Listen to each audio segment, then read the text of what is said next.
Welcome to Learning Mandarin Chinese Short Story Listening.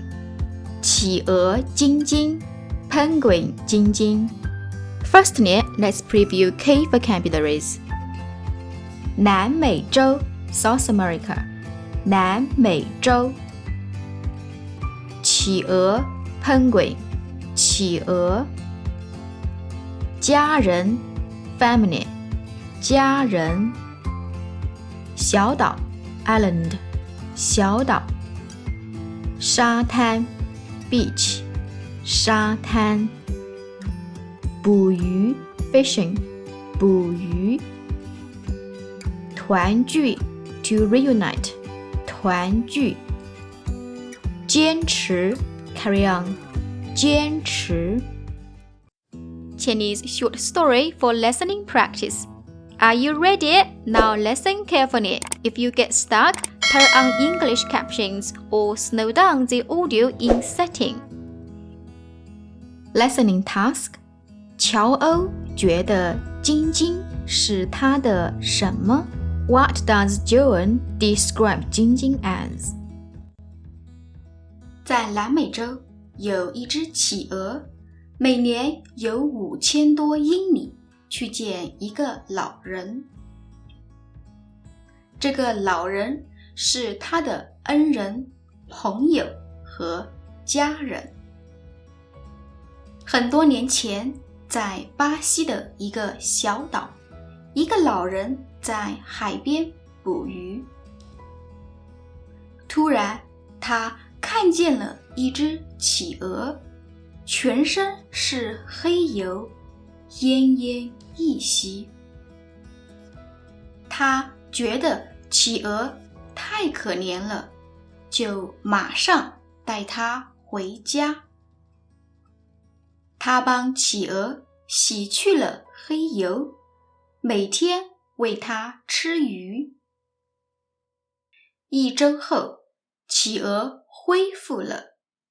乔欧带着企鹅去了海边，想送它离开。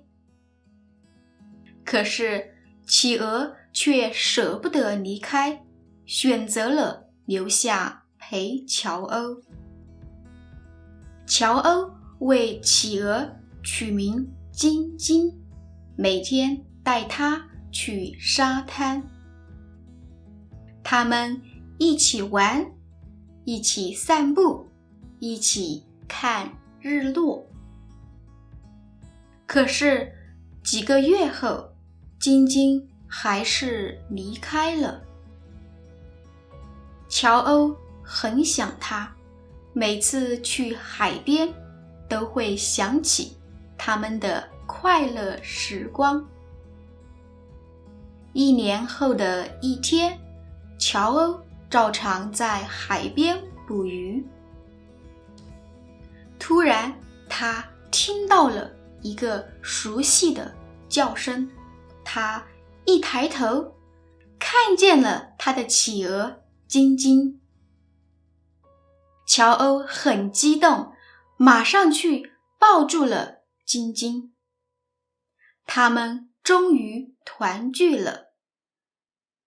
后来，晶晶每年都会回来看乔欧，几个月后又会离开。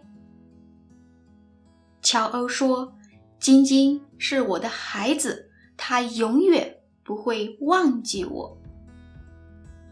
专家们说，晶晶生活在巴塔哥尼亚海岸，每年要有5000多英里才能回到乔欧的身边。一路上，他要克服疲劳、危险和坏天气。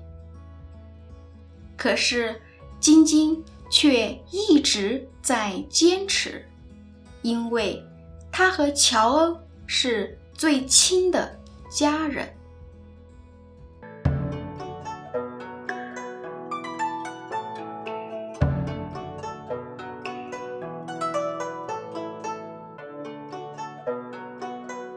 Thank you for watching. If you like my video, please hit the like button and subscribe my channel. If you enjoy my content and would like to support my creation, please consider to be my patron.